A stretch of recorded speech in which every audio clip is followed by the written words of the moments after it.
Hello, beautiful. I'm here to give you a little introduction into underwater modeling. Don't worry if you haven't done any underwater modeling, or even if you haven't modeled at all before. I'm going to be there with you through the whole thing. And the idea is that it's super enjoyable, magical, and transformative. So here's my tips. So rule number one is to relax. This is going to be a lot different from a normal photo shoot with me that's on land. For a lot of our work on land, I'm going to be having lots of attention to detail, to arms and legs and hair and shirts and things and props. I'm going to be placing things and lining things up and having you tweak this and tweak that. Underwater is completely different. You let all that go. When you ever feel doubt or struggle, think, relax, enjoy, okay?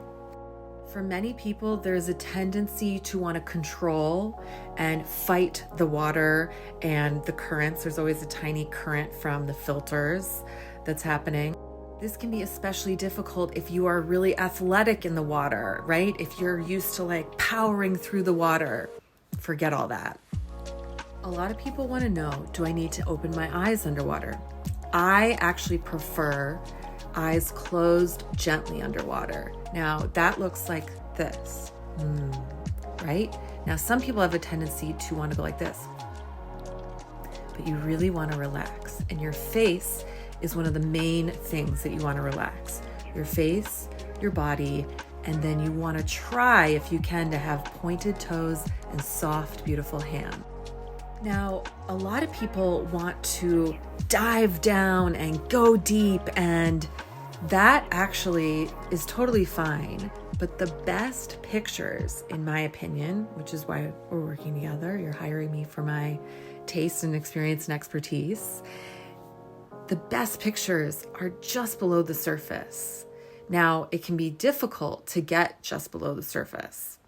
Now, there can be an advantage to diving down in order to just get to the bottom, to allow yourself to float up. So when you go down, don't worry about how you look, because you're just trying to get down. Plug your nose, right?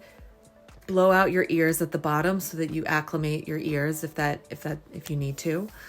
And then you can let yourself float up. Now, some people are really buoyant, so they have to work really hard to get to the bottom. So I might give you a weight that will help sink you to the bottom. You'll plug your nose. You'll have a weight in between your legs or in your hand. You'll simply ditch it at the bottom, blow out your ears, and then just either push off the bottom or float up.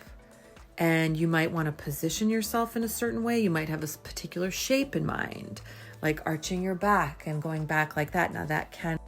Now, depending on how you're moving, you might start to get water up your nose, right?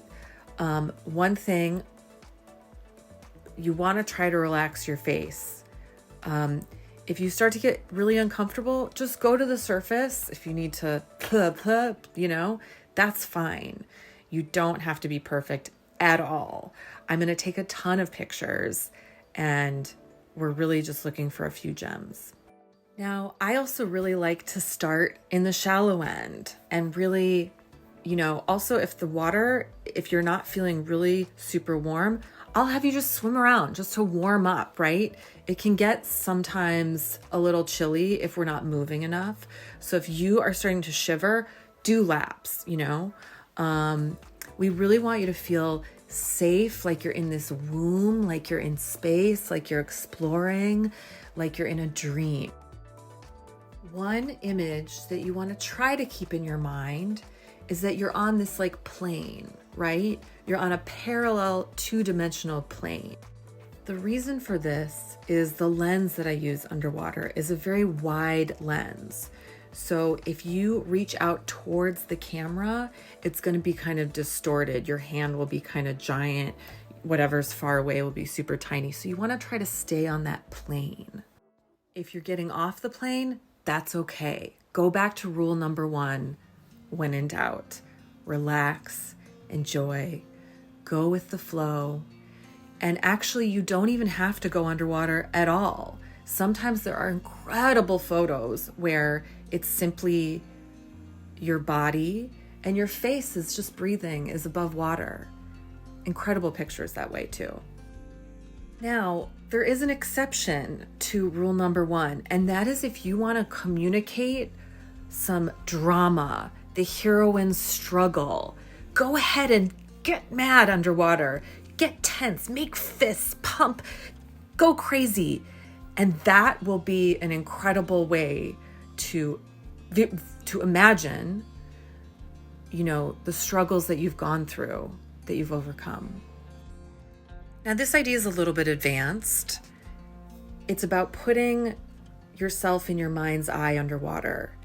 And basically what you want to remember, if you are really being ambitious, which is totally not necessary at all, but I'm just giving you things to occupy yourself. When you go below the surface is a mirror. So how you interact with the surface is very interesting. Now, I always have a million ideas in my head, but I'm gonna be more attracted to ones that I think are gonna be really easy for us to begin with. So I'm just gonna tell you, just swim around. I'm gonna be underwater. I'm gonna come up. I'm gonna be up and down. Obviously, if we're both up at the same time, we can talk. I can show you some of the pictures on the back of the camera. It's a little harder in the water to show you what's happening, and it's better that you only see 1 or 2 shots. There's another trick to getting underwater with ease, and that is to use the shallow end. Sometimes there's a ledge and you can simply just push and you're underwater. You haven't had to struggle to get underwater. You just simply push yourself right under. You can put your arm back down. You can interact with your mirror. I love that. And you'll know, you will usually know if I'm doing a close-up or a wide shot. Generally close-ups happen in the shallow end and wider shots will happen in the deep end, but there's exceptions to that as well. We'll generally have a concept for ourselves each time we go under. This time we're gonna do lots of bubbles and we're gonna thrash about, and we'll usually do each of those things 2, 3, maybe even 4 times. They always take a few tries. You probably will have some sputtering here or there, some moments where water gets up your nose and you need to take a moment, have a bottle of fresh water nearby, have a towel nearby so you can just, kind of get your wits about you. That usually happens with everybody, and that's pretty natural and pretty normal and not to be worried about. Now, if you have an idea, I want to see it. Show me, right? You can tell me what it is so that I know when it's coming into fruition underwater. You can say, I want to try diving down, or you can say, I don't know, I have an idea, I don't know how to describe it. And I'll say, just do it. I'll shoot it. We'll do it a few times, right? But again, the key is relax, relax, relax, especially your face if it's underwater.